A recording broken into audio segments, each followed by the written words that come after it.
Hello, everybody. It's great to be here one more time today. My name is Gary Fowler. I'm the CEO, President, founder of GSD, Get Shit Done Venture Studios, a premier AI and quantum venture studio located in the heart of Silicon Valley. I'm a 17-time serial entrepreneur with several unicorns under the belt. I was on the original management team at Click Software, which is sold to Salesforce for $1.35 billion. Also, Eva.ai, an HR tech company that I co-founded with Dr. David Yang. We believe at GSD that intellectual capacity is evenly spread, but opportunities are not. Today, I'd like to welcome each of you to GSD Presents Top Global Startups, where I bring together the founders who are not just building companies, but shaping the future. Today's topic is one that affects every company, every brand, and frankly, every human navigating the digital world. Beyond the search bar, navigating the new AI discovery layer. For decades, discovery meant search engines. You type keywords, scan results, and click links. But that world is disappearing faster than most people realize. We're now entering a new paradigm where AI doesn't just point you to information, it becomes the interface. Platforms like ChatGPT, Google Gemini, and Perplexity AI are reshaping how decisions are made, how brands are discovered, and ultimately, who wins in the marketplace. So the big question becomes, if AI is the new gatekeeper of information, how do you make your company show up? That's exactly what today's guest is solving. Luis Antón Gollonet is the founder and CEO of EchoWi, a platform helping brands understand and optimize how they appear inside AI-generated answers. Before founding EchoWi, Luis worked in strategy and corporate development at major travel tech players like Amadeus IT Group and Hotel Beds, and was deeply involved in innovation through startup acceleration initiatives. He also built in HR tech, understands both enterprise and startup ecosystems, and brings a rare combination of business strategy, legal training, and financial rigor. Luis, welcome to the show. Thanks a lot, Gary. Thanks a Yeah, lot. good to have you here today. Yeah, so happy to be here also. So, let's start simple but powerful. What is the AI discovery layer, and why should every CEO care right now? Absolutely. So now, we know that traditionally everyone was searching anything in Google, no? Everything was centralized there. But now, since 2022, since the launch of ChatGPT and now many others, we've seen more and more people shifting to this new channel and looking for not just for information as at the beginning, but the more and more those AI systems become clever, people are actually looking there to buy. It's the third thing that the people are using it. The first is information, but now everybody is buying there. So of course, if you're not there, you have a big problem. Are we witness to the death of traditional search, or this is more of an evolution of search? I guess there will be a transition, saying that SEO is dead, of course not. Google will still be there. We see huge volumes there with Google. Google is also launching now their own AIs. But of course, we are seeing also the transition going very fast. We are seeing KPIs dramatically decrease, for example, in the traffic of some sectors' websites. We are seeing how month over month the increase of traffic in each new system. So, of course, it's something you cannot ignore now. If I'm a brand, what's the risk of not understanding how I show up inside AI-generated answers? Well, it's huge. And the reality is that today, all the brands and all the marketing teams are speaking of Generative Engine Optimization, which is the appearance in those AIs. But the reality is that no one knows, no brand knows if they are appearing or not, which is the base. They don't even know if they are appearing there. And from there, of course, you need to improve. But there is a huge risk, of course. If you don't know when you're not appearing there, you are losing each day clients and, of course, revenue. When platforms like ChatGPT or Perplexity generate answers, what actually determines which brands get mentioned? Here, each platform, each AI system has a different algorithm. And this is what we do. we reverse engineer to actually understand how each one of those algorithms works, and leaving the opportunity to the brands to understand what's happening behind, and of course work backwards and solve for this to appear in those different IA systems. Do you think we're moving from search optimization to answer optimization? Absolutely. And here now we are seeing that the more and more it's totally changing. We are seeing that what matters now, it's the mentions, that your brand is actually mentioned when someone is looking, I don't know, let's say, what are the best shoes for running, no?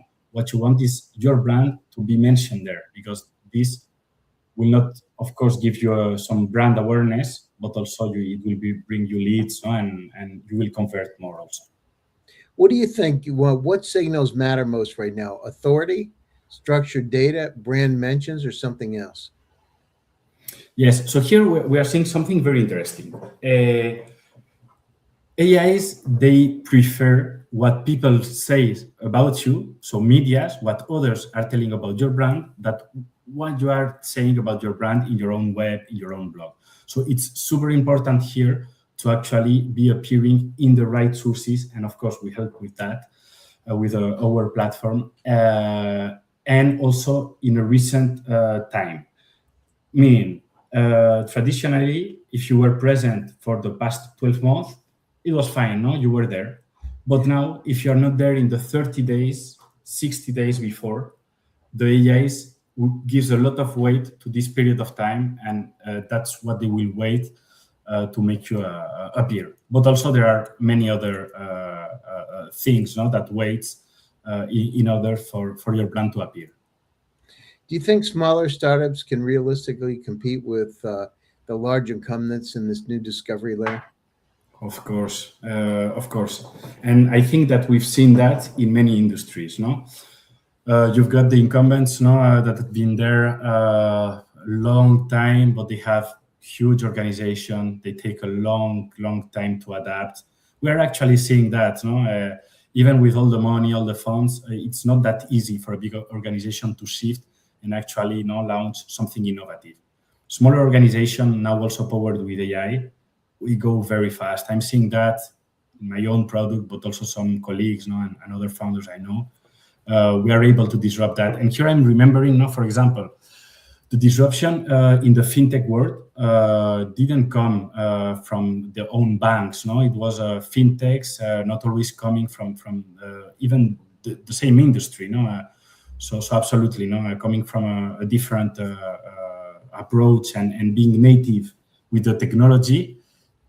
It's of course a big pro for the startups. What do you think? What kind of data or visibility are companies missing today that your platform unlocks? A lot. So now all the KPIs that have been tracked traditionally, now with Google, etc., all of this is changing now, and we have new KPIs that are complementary, of course, to the ones that exist with Google and SEO. And here I can name just a few. No, for example, visibility. Now it's the new standard. Is how many mentions are you getting in percentage terms in those AI system? How are you ranking? What's your share of market, no, in those systems? What's the citations? This is what sources are the most cited, the appearing the most there, which of course is very important because, as mentioned before, if you appear there, it will be weighted by those AIs and you will be appearing. And then we have a huge set, no, of interesting KPIs. Here, my co-founder, no, is a very good data scientist. He's pretty good at he's been participating in Kaggle, which is a data science platform ranking in top 50. So one of our strengths, no, is actually finding those new KPIs that really matters to optimize, because here it's not just tracking. No, what matters for a company is to actually understand and optimize to actually appear, which is the end goal. No, be there and not just forgotten because the people are shifting. No. How do you think large enterprises should rethink brand, PR, and content in this new world? Of course. So here, I think traditionally, branding, all the investment, in when you were putting articles in media, for example, it was not that easy to track the return. You could put money there. It was branding, but it was kind of black box. Here, it's very clear, and here, just I think that we need to explain a bit more how the platform works. But basically, it's reverse engineering. What we do is we launch a set of prompts or queries, and we execute them as if we were the end user of a brand. With that, we are tracking a set of KPIs, information, sources, citation. So basically, here we are telling a brand, hey, if you are positioned, imagine, in travel, in the travel sector, those are for ChatGPT or for Gemini or for whatever AI, the top sources, the top links that are constantly appearing in those AIs. And what does it mean? It means that if you put content there, you invest money, to get a content appearing there, you will get, of course, mentioned, because I'm telling you that the AI is looking exactly in those sources in a repetitive way. We are understanding the algorithm.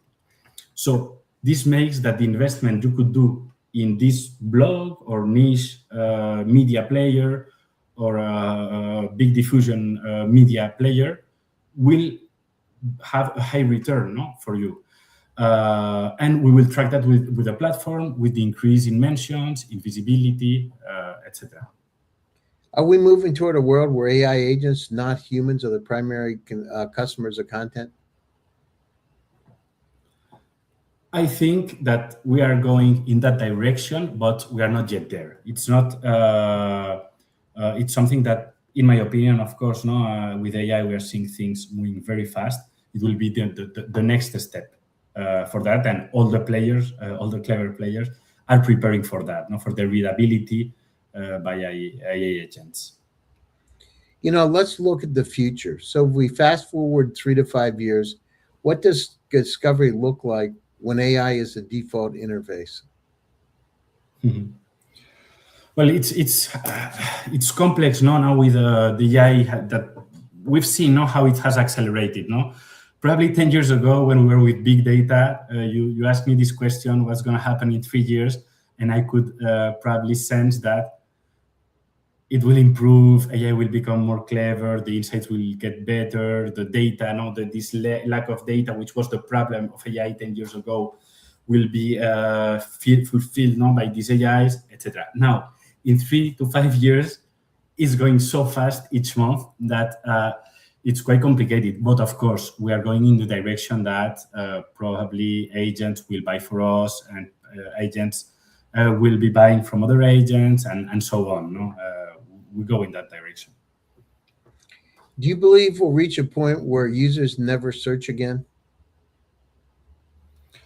No, I guess it's just the way people search that is evolving a lot, and now we are seeing that we were in Google environment, we are moving to those AI systems, and mostly in a written way. It could move, for example, in a verbal way. If AI also gets cleverer there, if the recommendations get more targeted, then it will decrease the time of your research. And here, I think it's an interesting thing that we are already seeing with AI search. Before, and here again, giving the example of travel, you had the purchasing path was long and different steps. You were getting inspired, then you were searching, then you were comparing, then you were buying. Now, what can happen is that this thing that could take weeks, even months, sometimes, it can happen in just one conversation. It's very, very fast. You can just ask, get a response, then compare. So everything in one, and you go from discovery to buy. And again, here it's very important for brands to be there, because if you get a customer there and your brand appears, you probably will convert. But for me, it's just the way that it's becoming more and more efficient, and probably from research to purchase,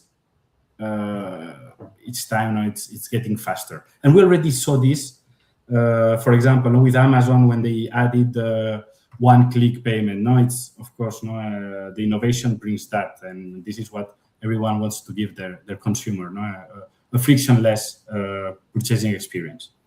What does it mean for companies like Google? Are they adapting fast enough? I guess Google started a bit slow. But of course, we know the power, the economic muscle that Google has, and how they are moving again very fast. So ChatGPT, it's clear now they were the first mover, and of course, always this gives a huge advantage.